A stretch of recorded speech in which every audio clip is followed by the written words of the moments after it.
All right, here we go. This is what we're going to do now. We're going to do a second layer of drips and blops, and look at it. It almost looks like cloudy, kind of atmospheric feeling up there with the different colors that kind of blended together and made these crazy, wild little abstract shapes.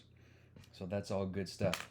Okay, we're going to take some clean water, and I'm going to go this way this time because it's usually not quite as out of control. I'm just going to put some clean water drops, and this clean water will lift up some of the color that's already there, and that kind of helps create a sense of depth. It gets these drips, some will be a little bit lighter and darker. See, it's already picking up some of the color and adding it to that drip there.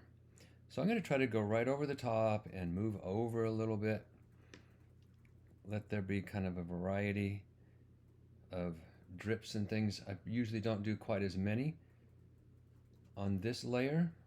It's going to go around the tear duct a little bit and get a drip started there too. Now I'm going to grab some color and just start to throw some color inside some of these little drips that I'm making, and then we'll make them go.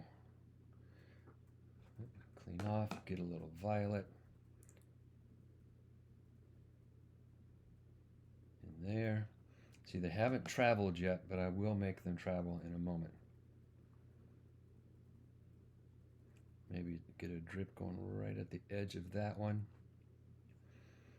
Maybe I can just start something right here if I want to. And maybe add a little bit of water to that. If you feel like you kind of missed an area first time, you can always, so I'm just going to tap the board a little bit. There they go. There they go. Now, one thing I didn't tell you last time, but hopefully I did in class, it's a good idea to wipe up your brush.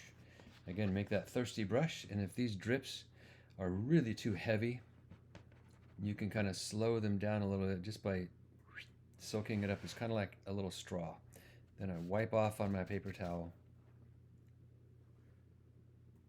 if I don't want that to go any farther. You just kind of soaks it up like a little straw. I'm going to move this one over to the side. I might do another let's do another splash. There's a heavy one right there. So I'm going to like blow up my cheeks and just get an air blast on it. Oh, splashed myself in the face a little bit. That's all right. Let's get that one going. So these things happen really out of control, but they have a cool kind of free-form look to it. It's like controlled chaos. So I'm going to get a little more water in that one. Again, let some go off the page, let some kind of stop short. And now I want that to kind of hold still. So I'm going to wipe off my brush and kind of just soak up some of the extra water. Wipe off my brush, soak up a little bit of that so it doesn't take forever to dry. And I'm going to do the top half too, while this is still kind of wet,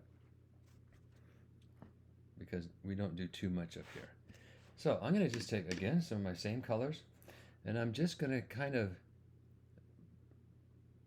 almost move my brush around out of control.